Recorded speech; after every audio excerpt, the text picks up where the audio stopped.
কলেজের এত চাপ আমার যেন সহ্য হচ্ছে না। এই কাজ নয় সেই কাজ, ওই কাজ নয় সেই কাজ, আজকের এই পড়া নয় কালকের ওই পড়া। আচ্ছা সামনে কি কোনো অনুষ্ঠান বাড়ি বা বিয়ে বাড়ি এইসব কি আছে? না, যতটা সম্ভব মনে হচ্ছে কোনো বিয়ে বাড়ি তো আমার নেই।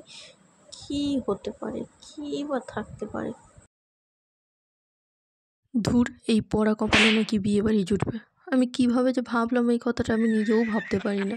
ধের ব্যাং, ভালোই লাগে না।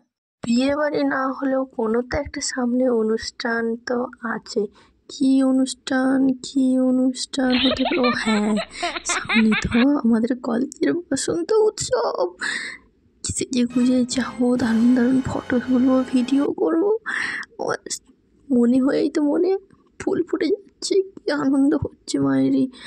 মুখ ভর্তি করে আবির মাখবো বন্ধুদের সাথে, দারুণ দারুণ মজা হবে। ও হ্যাঁ, তারপরে তো আসবো আমাদের পাড়ায় সবার সাথে আবির খেলবো, রং মাখবো।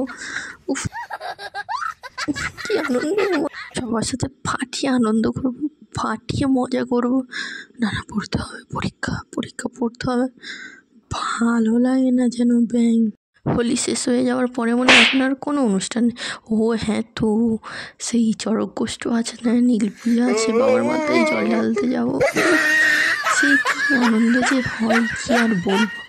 আমি তো ভুলেই গিয়েছিলাম যে ফেসবুকে কিছুক্ষণ আগে একটা নোটিফিকেশান এসেছে। দেখি তো কি নোটিফিকেশান এসেছে।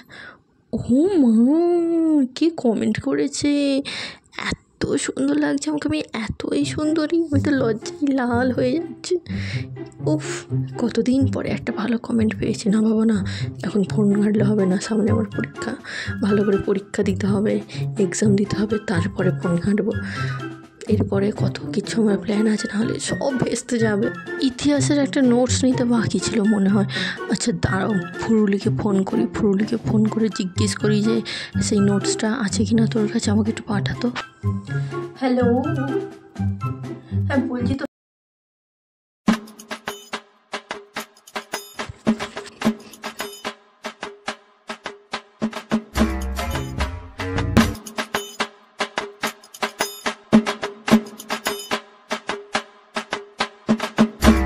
যাই হোক, অনেকদিন পর তোর সাথে কথা হলো।